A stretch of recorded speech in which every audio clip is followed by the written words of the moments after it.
Breaking સામે આવી રહ્યા છે। નજર કરીએ આ મહત્વના ઇલેક્શન બ્રેકિંગ પર, કારણ કે ભાજપે જે ઐતિહાસિક જીત મેળવી છે અને પહેલા બ્રેકિંગ પર આપણે નજર કરીએ। શપથવિધિની તૈયારીઓ પણ પૂરજોશમાં શરૂ થઈ ગઈ છે અને પહેલા આજે સીએમ ભૂપેન્દ્રભાઈ પટેલ કે જે રાજ્યપાલને મળવાના છે, સીએમ ભૂપેન્દ્ર પટેલ આજે રાજીનામું આપશે, રાજ્યપાલને મળવાના છે સીએમ ભૂપેન્દ્રભાઈ પટેલ, સાથે કેબિનેટ પણ નવી સરકાર માટે રાજ્યપાલ સામે સીએમ દાવો પણ રજૂ કરશે। તો 12 ડિસેમ્બરે નવી સરકારની શપથવિધિ યોજાવાની છે અને પહેલા રાજીનામું આપશે સીએમ અને સાથે જ આખી કેબિનેટ, જૂની વિધાનસભાનું વિસર્જન કરવામાં આવશે। તો ઇલેક્શન બ્રેકિંગ થ્રુ જે અમે અપડેટ્સ આપી રહ્યા છીએ, જાન્યુઆરી સુધી વર્તમાન સરકારનો કાર્યકાળ છે અને હવે તૈયારીઓ પણ ચાલી રહી છે। ગાંધીનગરના હેલિપેડ ગ્રાઉન્ડમાં તૈયારીઓ શપથવિધિને લઈ થઈ રહી છે, પરંતુ એ પહેલા જે પ્રોસેસ ફોલો કરવાની હોય છે, જ્યાં હેલિપેડ ગ્રાઉન્ડમાં શપથવિધિ યોજાઈ શકે છે, પરંતુ એ પહેલા આજે સીએમ ભૂપેન્દ્રભાઈ પટેલ અને કેબિનેટ જે છે રાજ્યપાલને મળવાના છે અને રાજીનામું આપવાના છે। આપણી સાથે વધુ વિગત સાથે જોડાઈ ગયા છે અમારા સંવાદદાતા નિકુંજ પાસે આપણે વધુ વિગતો જાણીશું। શપથવિધિ પહેલા જે પ્રોસેસ ફોલો કરવાની હોય છે, સરકારનું વિસર્જન થતું હોય છે ને આજે સીએમ ભૂપેન્દ્રભાઈ પટેલ રાજ્યપાલને મળવાના છે, રાજીનામું આપવાના છે।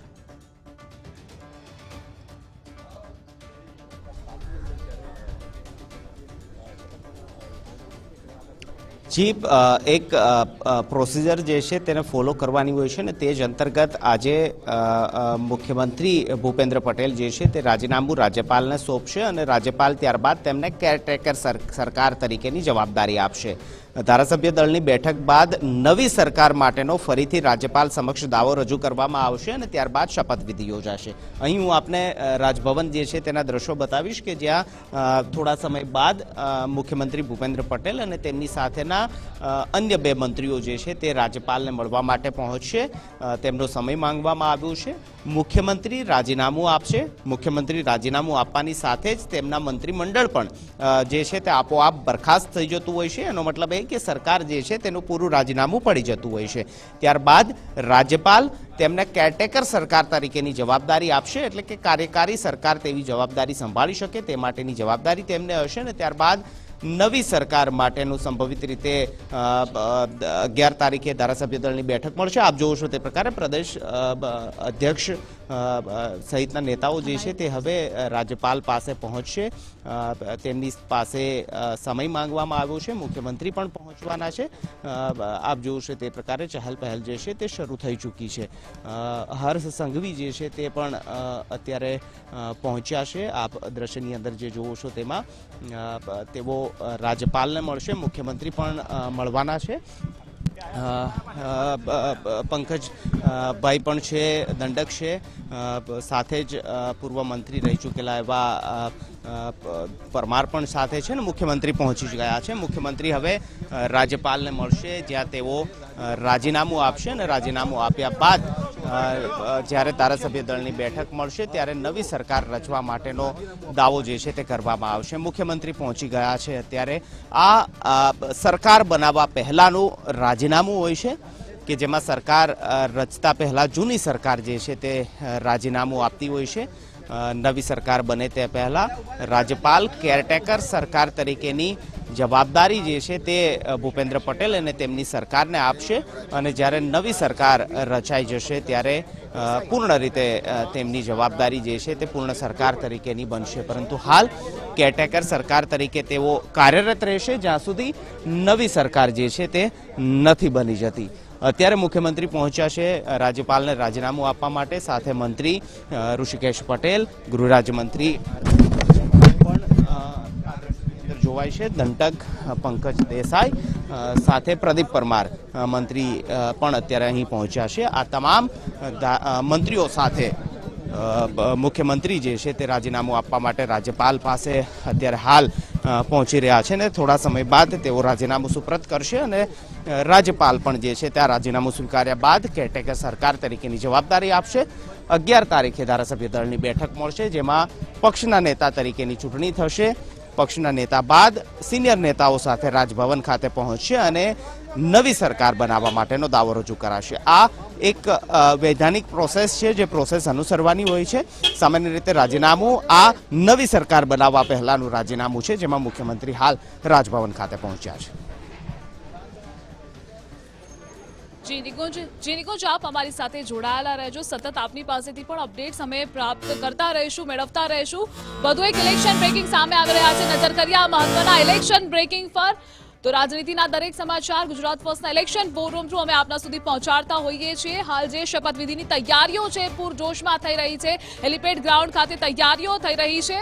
બ્રેકિંગ પર નજર કરીએ. નવી સરકારની શપથવિધિની તૈયારીઓ પૂરજોશમાં છે. ગાંધીનગર સચિવાલય હેલિપેડ ગ્રાઉન્ડમાં તૈયારીઓ થઈ રહી છે. સમીક્ષા કરવામાં આવી રહી છે. તૈયારીઓને લઈ હેલિપેડ ગ્રાઉન્ડમાં શપથવિધિ માટે સમીક્ષા પણ થઈ રહી છે. જે ઐતિહાસિક જીત થઈ છે ત્યારબાદ જીએડીના અધિકારીઓ દ્વારા સ્થળ પર નિરીક્ષણ પર કરવામાં આવ્યું. તો નવી સરકારની શપથવિધિની તમામ તૈયારીઓની હવે શરૂઆત પણ થઈ ચૂકી છે. ગાંધીનગર સચિવાલય હેલિપેડ ગ્રાઉન્ડમાં તૈયારીઓને આખરી ઓપ આપી દેવામાં આવી રહ્યો છે. મારી સાથે વોરરૂમથી જયેશ જોડાયેલા છે. જયેશ પાસેથી આપણે વધુ વિગતો જાણીશું. જયેશ, જેવી રીતે ભારતીય જનતા પાર્ટીની ઐતિહાસિક જીત થઈ છે અને ત્યારબાદની જે હવે શપથવિધિની તૈયારીઓ પણ પૂરજોશમાં છે, સમીક્ષા કરવામાં આવી રહી છે હેલિપેડ ગ્રાઉન્ડ ખાતે. ધ્રુવિશા, 2 દિવસ બાકી છે અને મારા સહયોગી નિકુંજે પણ હમણાં જણાવ્યું કે એક સંવૈધાનિક પ્રક્રિયા છે, એમાંથી સરકારે પસાર થવાનું હોય છે અને એ પણ એમાં સીએમને પણ આપણે જોયા, એમની સાથે હર્ષભાઈ સંઘવી હતા, વિધાનસભાના દંડક છે પંકજભાઈ એ પણ હતા, આ સાથે ઋષિકેશભાઈ પટેલ છે એ પણ કાલે ભારે બહુમતીથી જીત્યા છે વિસનગરથી. આ તો તમામ લોકો રાજભવન ખાતે પહોંચી રહ્યા છે, રાજ્યપાલને મળશે અને ત્યારબાદ રાજીનામું ધરશે અને 2 દિવસ બાદ નવી સરકાર ફરીથી બનવા જઈ રહી છે.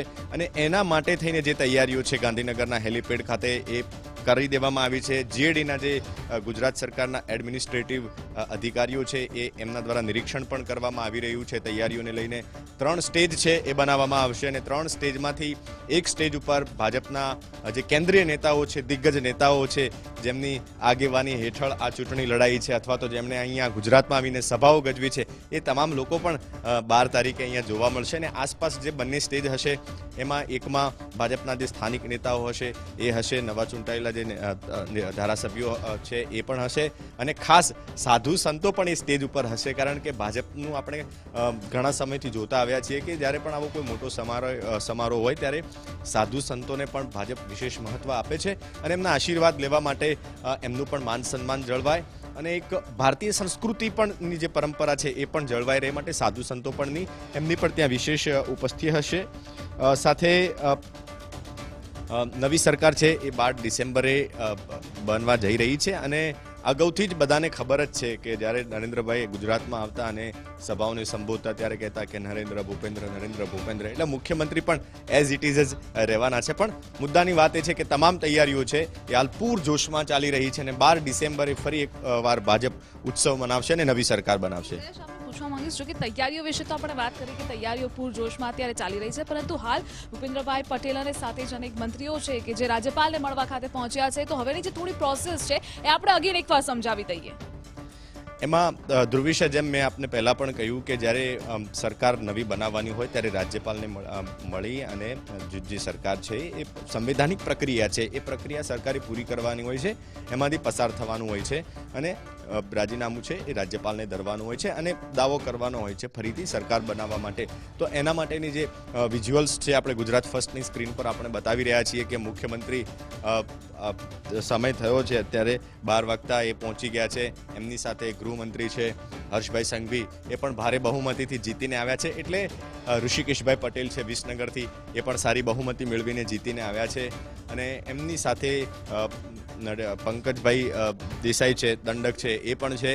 અને આ એવા બધા, પંકજભાઈ તો ઘણા સમયથી જો કે જીતતા આવે છે અને સૌથી વિશેષ વાત એ છે કે દરેકના ચહેરા પર એક રોનક જોવા મળી રહી છે કે હા, એક જીતની જે ખુશી છે એ એમના ચહેરા પર છલકાઈ રહી છે અને ફરી એક નવી સરકાર બનવા જઈ રહી છે 12 ડિસેમ્બરે. તો જયેશ, આપણે કહી શકીએ કે આ વખતે લોકોએ રેવડીઓને નહીં પરંતુ વિકાસના મુદ્દાને ધ્યાનમાં રાખી અને વોટ આપ્યો છે, જે ઐતિહાસિક જીત થઈ છે.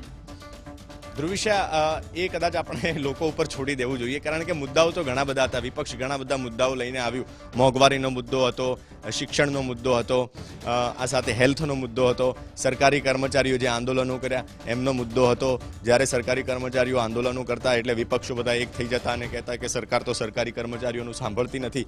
પણ જ્યારે કાલે બેલેટ પેપર ખુલ્યા ત્યારે સરકારી કર્મચારીઓના વોટ જ ભાજપમાં પડ્યા હતા.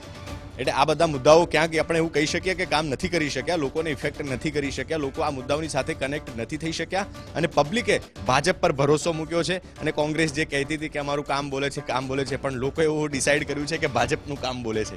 એક્ઝેક્ટલી જયેશ, તો અમારી સાથે જોડાવા બદલ આપનો આભાર. તો તમામ અપડેટ્સ અમે આપનાથી પણ લેતા રહીશું. મારી સાથે નિકુંજ જાની જોડાયેલા છે જે ઘટના સ્થળ ઉપર, કારણ કે હાલ નિકુંજ પાસેથી આપણે વધુ વિગતો જાણીશું, કારણ કે નિકુંજ ત્યાં ઘટના સ્થળ પર છે. નિકુંજ, જેવી રીતે અત્યારે ભૂપેન્દ્રભાઈ પટેલ રાજ્યપાલને મળવા ખાતે ત્યાં પહોંચી રહ્યા છે, સાથે અનેક મંત્રીઓ પણ ત્યાં પહોંચવા માટે મળી ગયા છે, મુલાકાત કરશે, રાજીનામું ધરશે, તો શું અત્યારે લેટેસ્ટ અપડેટ્સ પ્રાપ્ત થઈ રહી છે?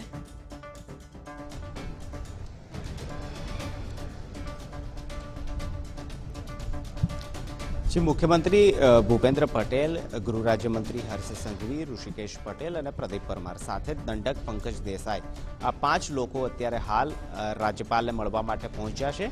તેઓ રાજ્યપાલને રાજીનામું આપશે. રાજીનામું આપ્યા બાદ રાજ્યપાલ કેરટેકર સરકાર તરીકેની તેમની જવાબદારી આપશે અને ત્યારબાદ નવી સરકારનું ગઠન થશે. ત્યારે ફરી એકવાર સરકાર બનાવવા માટેનું આહવાન કરવામાં આવશે. આ એક વૈધાનિક પ્રોસિજર છે જેને અનુસરવામાં આવતી હોય છે અને આ પ્રોસિજર જે છે તે અનુસરવામાં આવી રહી છે. પ્રદીપસિંહ વાઘેલા જે છે તે અત્યારે અહીં પહોંચ્યા છે રાજ્યપાલને મળવા માટે. તેમની સાથે વાત કરવાનો પ્રયત્ન કરીશું. બાપુ, નવી સરકાર બને, પ્રદીપસિંહ અત્યારે પહોંચ્યા છે, તે પણ રાજ્યપાલ સાથે સંગઠનના જે લોકો છે તે પૈકીના એક વ્યક્તિ તરીકે તેઓ પણ હાજર રહેશે.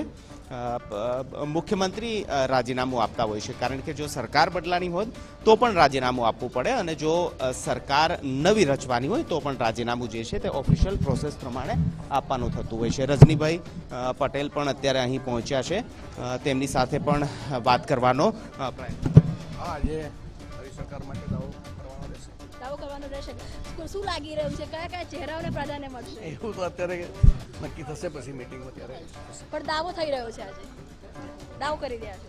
રજનીભાઈ, ઓફિશિયલ પ્રોસેસ અનુસરવામાં આવે, સરકારી નિયમો પ્રમાણે જે પ્રોસેસ હોય એ થશે. રજનીભાઈ પટેલ મહામંત્રી જે છે તે પણ પહોંચ્યા છે.